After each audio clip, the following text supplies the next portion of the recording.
What's up guys, Enkiri here, and I wanted to start a new series on here just every now and then. I want to throw something up on my YouTube channel covering a range of topics that I think are mostly applicable to advanced athletes. You know, I got all these ideas in my head, and half the time I don't even make them into content because I'm like, it doesn't really apply to most people on here. I'm not really sure how much interest that there is on here. I assume that most guys on my channel are probably somewhere in the intermediate stages of things, right? A few years of experience, but most of you probably haven't really been all the way around the block just yet, right? You can correct me if I'm wrong, but that's what I imagine it to be. But I decided, screw it. A lot of these ideas that pop into my head are the things that I find really intriguing, right? Things that I really want to talk about.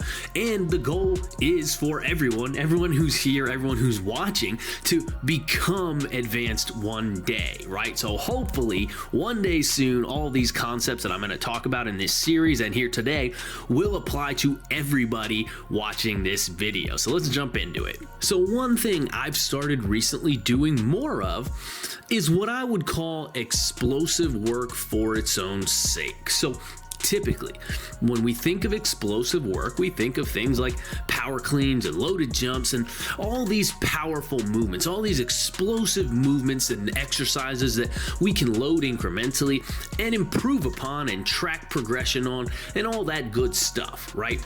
And that's very important, especially earlier on in the training career. To make improvements in explosiveness, you do need to move progressively heavier objects fast, right? Or fast and faster, if possible, right?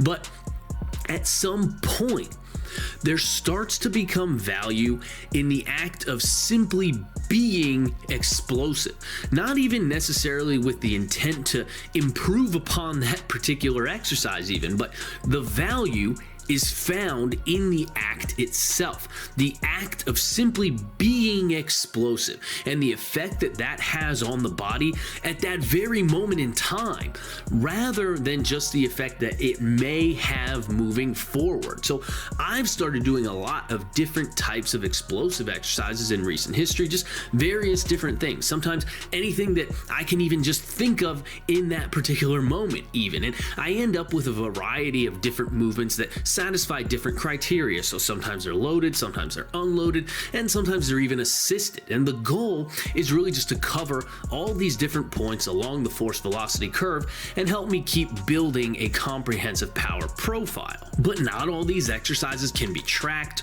or progressed upon, not in any reliable way at any rate. But that doesn't mean that they don't have value. That doesn't mean that they don't confer value for the future even. I think they absolutely do. I think that once you're at a certain threshold, that simply covering all the bases and then just being as explosive as possible is probably the best way to continue to improve that generalized aspect of comprehensive power development. So it's always about intent, right? That's another thing I want to talk about here with power work, but it is always about intent. You have to be as aggressive as possible. You always have to be giving absolute 100% on every repetition. And this is partly why this is an advanced concept, because advanced athletes have a better idea of what that even means and how to execute that and how to do that. So I don't need a metric in place to tell me whether I'm giving it my all or not. I already know. But a less advanced athlete might need to see a particular number on a bar to be able to even realize whether they are truly pushing the bounds or not. But if I'm going out 2 or 3 or even 4 times per week and I'm getting in however many quality, maximally explosive reps each time, 100% effort, maximal aggressiveness, maximal intent on every single rep, multiple times per week, and now I'm covering a whole array of different physical qualities in the process, right? Through different movements and loading or even unloading mechanisms. So I can do swings, I can do plyometric hopping movements, a bunch of different types of those. I can do sprints, I can do assisted jumps, I can do jerks, I can do power cleans, I can do power snatches, whatever, etc., etc., etc. There's 100 different choices,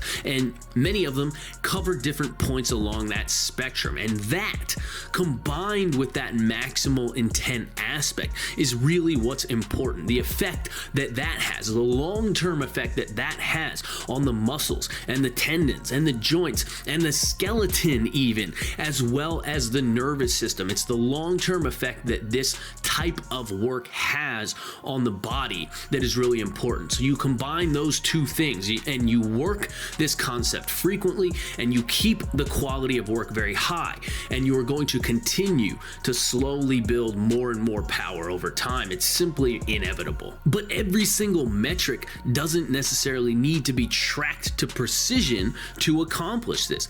I can't tell you exactly how much band tension I have here on these assisted jumps, and I can't tell you exactly how much hip displacement that I'm creating on each and every rep, but I can tell you that it doesn't really matter. As long as I'm going balls out and doing this sort of thing consistently and frequently, then the stimulus is being applied effectively, and my body is slowly adapting and slowly becoming better. Remember that, guys. Anyway, that's about it for this one. I want to try to keep these kind of short and sweet if I can.